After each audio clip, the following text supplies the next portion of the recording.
and welcome to the Of Interest podcast. I'm Alice Summers from interest.co.nz. The Commerce Commission released its first annual report on the grocery sector earlier this week.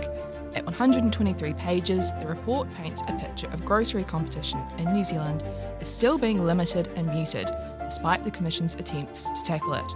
I'm joined today by Pierre van Heerden, who's the Grocery Commissioner at the Commerce Commission, to discuss the report's findings. Hello, Pierre, and welcome to the Of Interest podcast. Thank you, Ella. Lovely to be with you. I thought as a starting point, I wondered if you could please explain to listeners how the Commerce Commission became responsible for monitoring and regulating the grocery sector, because it's a huge issue and a huge topic, and just so much to cover.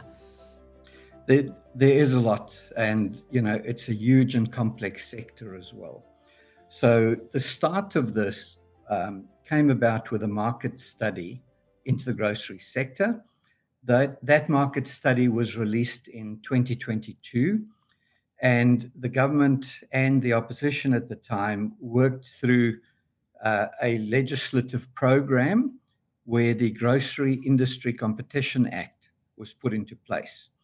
And that came into effect just over a year ago, which also led to the establishment of my role as Grocery Commissioner to regulate this $25 billion industry. The aims of the legislation are to promote long-term competition for the benefit of all Kiwi consumers. So it's not a short-term view. It's really how do we change this industry in the long term for the betterment of everyone? And how do we sustain that change? I think that's an important aspect of it, as well as, change is one thing, but we want sustainable change, because this industry has been going for more than 100 years and it's been established. Some of the players are going to feel uncomfortable with it. There's no doubt about that. But we need to make sure that we get the best for Kiwi consumers. What actions has the Commerce Commission kind of taken in the grocery sector since taking on this responsibility, and also since you came on board as well? Because there's been a lot happening. That's right. And very often people will look and say, but hang on, it's been a year. Why hasn't anything happened? Well, I can tell you during this past year, a lot has already happened. And, when I look at the past year, the team has embedded the regime to make sure that everyone's aware of what is required. We've called out issues as they've arisen. Things like the wheat picks and warehouse issue, refund policies, pricing issues. So we've tried to make sure that as we go along, we raise these issues in the public sphere so that the public, the consumers, but also the players know what we expect from them. There have been pricing investigations underway on all three supermarkets, and those results, the investigation should conclude towards the end of this year. Historic covenants, where the covenants have been banned, that has been brought to court against Foodstuffs North Island and settled for $3.25 million. We've been working on the merger application of Foodstuffs North Island and South Island. Various investigations have been launched. There's been stakeholder engagement. We've launched the anonymous reporting tool so that people in the industry can actually feel free to come to us and say, these are issues, this is where you should be looking. And that will guide us, to make sure that we get to the right aspects. The wholesale code review, or the wholesale regime, has been reviewed after the first 12 months. And we've also prepared the first annual grocery report. So there's a lot happening. And in all of that, what we've also done is we've been agile, and we've said some of these things aren't working quickly enough. I take, for instance, the grocery supply code. It's only been enforced for 5 months. Now, a lot of people in the industry will say, well, you've got to give it time to bed in. We've looked at it and said, it isn't working the way it should be working. We're taking action early. Per legislation, we've got to review it within 2 years. Well, after 5 months, we said, this isn't working, let's review it. So that review has started. We're also looking at implementing a wholesale code because, again, we looked at the wholesale regime. There's been very low take up, and it's just not giving the price levels to those smaller and other entrants to be competitive. So we're putting in a wholesale code. We've already put the terms of reference out for a Section 56 inquiry to unlock some of our other powers within wholesale. And with that inquiry, we'll be looking across the whole supply chain to take a look and see what is the impact, what is going wrong, what needs to change, and then we'll be giving a report to the minister to unlock some of those additional powers. Margins, that's been a big thing within the report as well. The margins that are being charged by the supermarkets, we want them to disclose those. So we're putting out a disclosure statement that we're saying these are the things we want to see, and make sure that the public is aware of that as well. So there's an enormous amount going on. And for instance, as well, one of the big things is that everyone talks about is a third entrant. Now, we would love to see a third entrant. We believe that a third entrant is possible in the New Zealand market, and we believe that will make quite a difference. So over the next months, we will be talking to potential entrants, we'll be talking to private equity and others to take a look and see what barriers do they perceive there to be, what else can we do. So that just touches on a few of the things we've been doing. And you can see we can spend, 15 minutes on each one of those practically. Yeah. Looking towards the report, which was released on Wednesday, what do you see as the three most important takeaways for consumers? Because there's so much jammed into that report. So are there three top things for you that you think people should take away? Yes, for consumers, what we're focusing on is the refund policies that the supermarkets have got in place or don't have in place in many instances, making sure that consumers are aware of what they are. I've also put my expectations to the supermarkets that they should be more generous with their refund policies. So if they get the pricing wrong, the consumer should get that item for free. We also want them to keep a record of those complaints so that we can take a look overall and see, is there improvement or isn't there? Consumer NZ will tell you that there have been many issues that consumers have brought to their attention. So from a consumer perspective, those are important. We're also doing that price investigation on the supermarkets to make sure that they do the right thing by consumers, because that is what you expect in a competitive market. The other aspect, I think, which is something which a lot of people were quite surprised at, is the land banking. So this is where supermarkets have bought property and they've been sitting on that property and it isn't being used for a supermarket. So some of those properties are being leased out to vape stores and clothing stores, etc.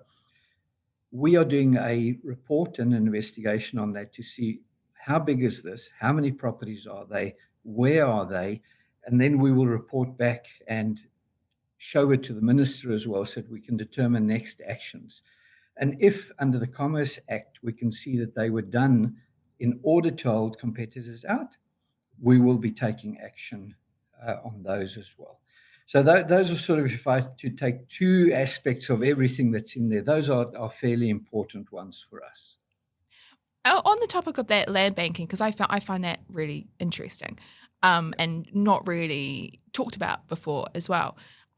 What actions will the Commission take if land banking is found to have reduced competition in the grocery industry? What sort of actions or repercussions does the Commerce Commission think need to happen in this area? There are various things that could happen. Under the Commerce Act, if we can show that they were done specifically to inhibit competition or prevent others from coming in, we can take actions. We can also recommend to the minister that there should be changes to some of the acts, like there was done for the covenants. And that is why we brought that historic covenant case against Foodstuffs North Island. So, Yeah, there are various things we can do to make sure that we do take action on those. The report highlights that between 2019 and 2023, there was an average 3.1 percentage point increase in retail margins on non-fresh products, while fresh food margins rose by just about 0.4% on average. In a truly competitive grocery market, where do you think those margins should ideally sit? Well, when we say it's 3.1, that is 3.1% more than the supplier's increase was to them. So this isn't their total margin. This is where the supermarket is paying the supplier for products. The supplier, because of inflation, wages, etc., has increased their price. But when they've increased the price, what we've found is that the supermarkets have increased it by 3.1% more than what they've increased even. So they're already making a margin, and now they're making a bigger margin on that. And in a competitive market, you would expect that to either be the same or to actually come down, because if the store across the road is selling for cheaper than you are, you adjust your prices to get customers there. So it's interesting to us to see that that's happened. The period, of course, is over a longer period that we've looked at, and we will keep very close track of that to see what happens over the next year as well. Now, I know that Woolworths has come out and said, well, yeah, they've made no money, they've made losses, etc. Well, those results of theirs only came out last week. Our report was already on the minister's desk when their results came out. We've based all of our analysis on figures that the supermarkets have given us. So we haven't dreamt these figures up. They are calculations straight off their own figures. I mean, has that surprised you how the supermarkets reacted to the report? And I guess also looking across the work that the Commission has been doing in the sector, what have the supermarkets been like to work with? The supermarkets have said all the right things.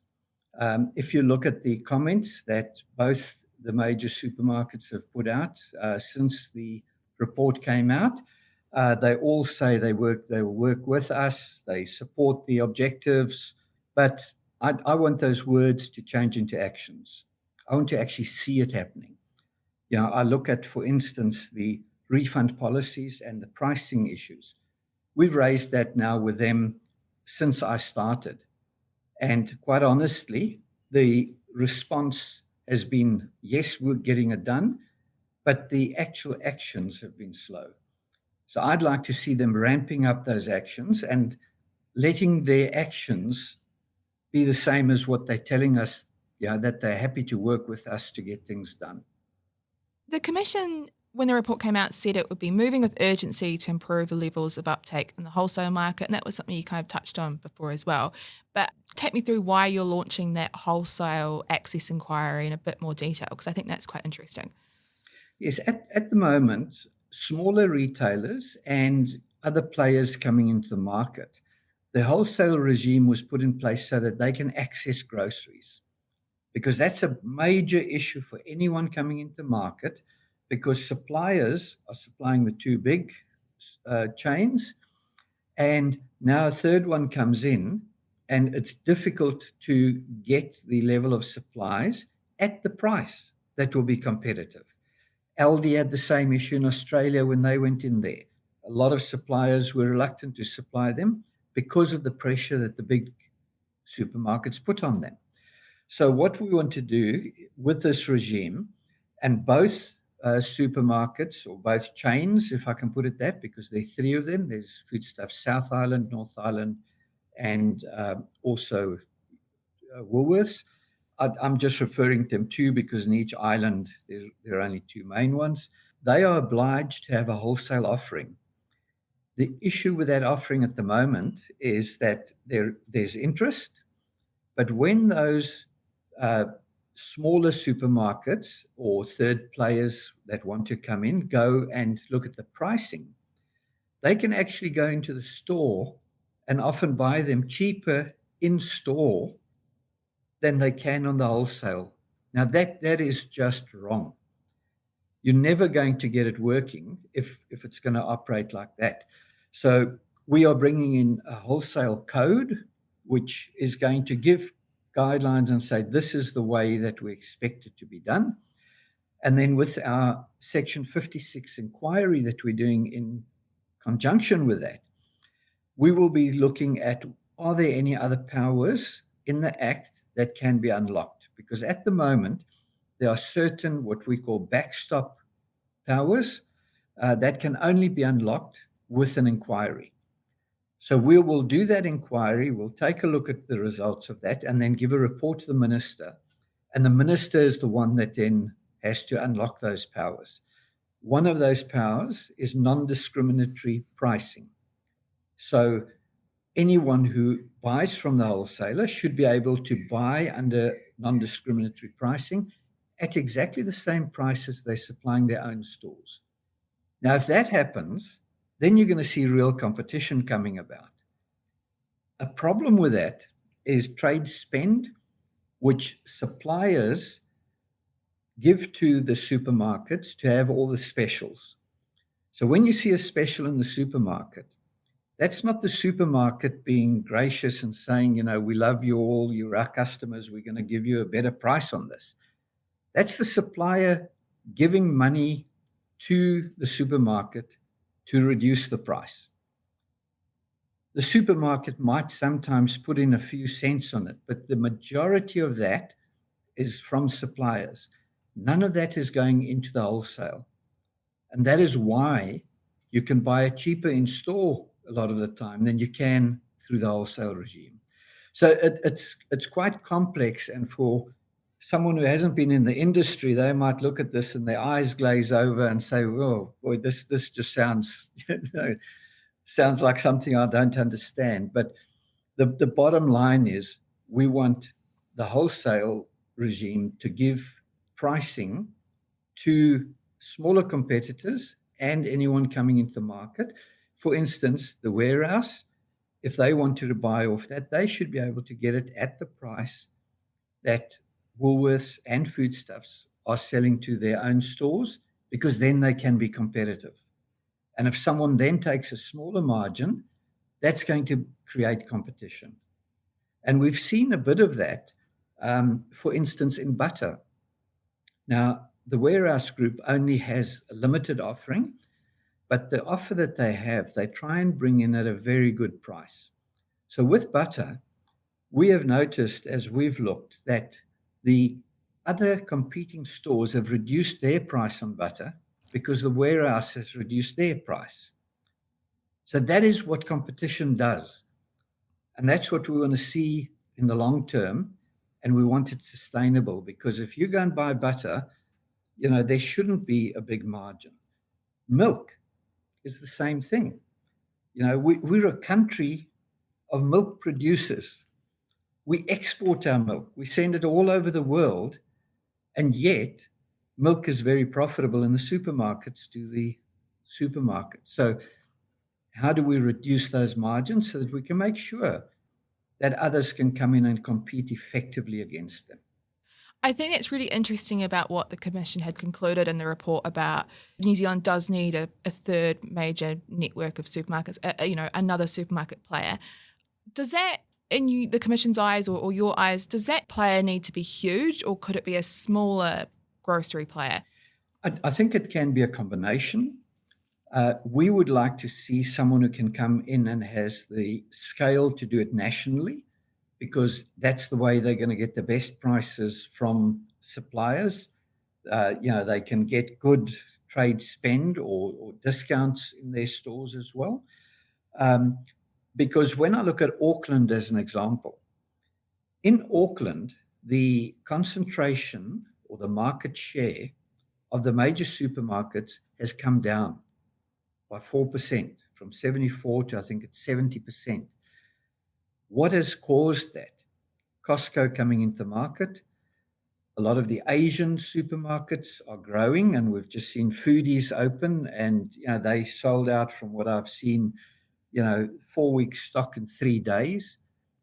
So consumers are anxious and they want to get better deals and they will support these players. But I want to see that same level of competition out in the smaller areas. And, if a big player comes in and, as in Australia, a hard discounter where they really give very good prices, I think that will shake up the industry and it will ensure that the big players are more competitive. What steps will a new entrant need to take? And I guess how is the Commission going to engage with potential competitors? We want to make sure that the barriers to entry are reduced and if not totally taken away, at least, make it more competitive. That includes a whole lot of things which are outside of our control as well. Things like the RMA, the Overseas Investment Act, local planning rules.